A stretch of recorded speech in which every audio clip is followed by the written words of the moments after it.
You tell yourself, it's not that bad. You tell yourself you're overreacting, that every relationship has rough patches, that if you just try harder, love harder, understand harder, things will go back to how they were in the beginning. You replay the good moments on a loop, the way they looked at you once, the way they said your name like it meant something. And you use those memories like a life raft, clinging to them so you don't have to look at what's actually happening around you. That's the lie. And it's not a small one. You already know the truth. You just won't let yourself say it out loud. You see the way they twist your words until you're the one apologizing for their behavior. You notice the pattern. Promise, relapse, apology, promise again. And some part of you, the sharp, clear-eyed part, knows exactly what's going on, but you don't leave. And the reason isn't love. It's the story you've built to survive. Psychologists call this cognitive dissonance, the discomfort of holding two conflicting beliefs at once. This person loves me and this person keeps hurting me cannot both be fully true without your mind doing something to resolve the tension. So it rewrites the narrative. It minimizes. It reframes cruelty as passion, control as care, jealousy as proof of love. They only get like that because they care so much. They didn't mean it. They were just stressed.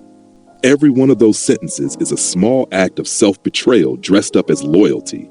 Repeat them enough, and you stop lying to yourself on purpose. You actually believe it. Here's the part that makes it so much harder to walk away. The lie isn't only self-deception, it's co-authored. Someone helped build it. This is the quiet machinery of manipulation, and it rarely looks dramatic. It looks like small erosions, a joke that cuts too deep, followed by can't you take a joke? A boundary you set met with guilt until you take it back. Praise that always comes with a condition attached. Over time, these moments rewire your sense of what's normal, what's deserved, what love is even supposed to feel like. When someone repeatedly tells you that you're too sensitive, too much, or remembering things wrong, you start outsourcing your reality to them. Most people who do this don't even see themselves as manipulative. They learn the pattern somewhere, and they use it instinctively to avoid the vulnerability of an equal relationship. That doesn't make it okay. It just explains why the lie feels so convincing from the inside. And there's a second lie underneath the first one. The real fear was never about them. It's about what leaving says about you. It's I couldn't handle being without them. It's the fear that walking away proves you're unlovable, that you can't keep a relationship together, that you failed. So staying starts to feel safer, even as your life shrinks around it. You see friends less. You stop pursuing what used to light you up. You walk on eggshells in your own home, calculating your words before you say them. And somehow you convince yourself this is what commitment looks like. It's not. Love is not supposed to make you constantly fail a test you didn't know you were taking. It doesn't come with a running tally of your mistakes used against you in every argument, and it doesn't require you to justify your feelings before you're allowed to have them. If you find yourself constantly explaining, defending, or apologizing just to keep the peace, that's not passion. That's a pattern. And patterns don't change because you love someone harder. They change when the dynamic itself changes, and that requires the other person to actually want to change, not just promise to in the moment they're afraid of losing you. So how do you start pulling yourself out of the lie?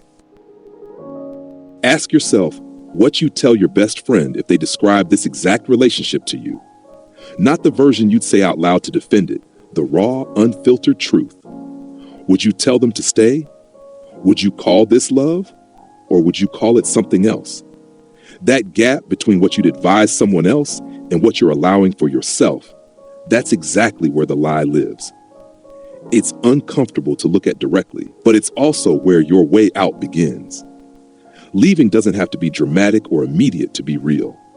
Sometimes it starts small, reconnecting with a friend you pulled away from, spending an evening doing something just for you, noticing how your body feels lighter in moments away from the relationship instead of constantly bracing for the next conflict.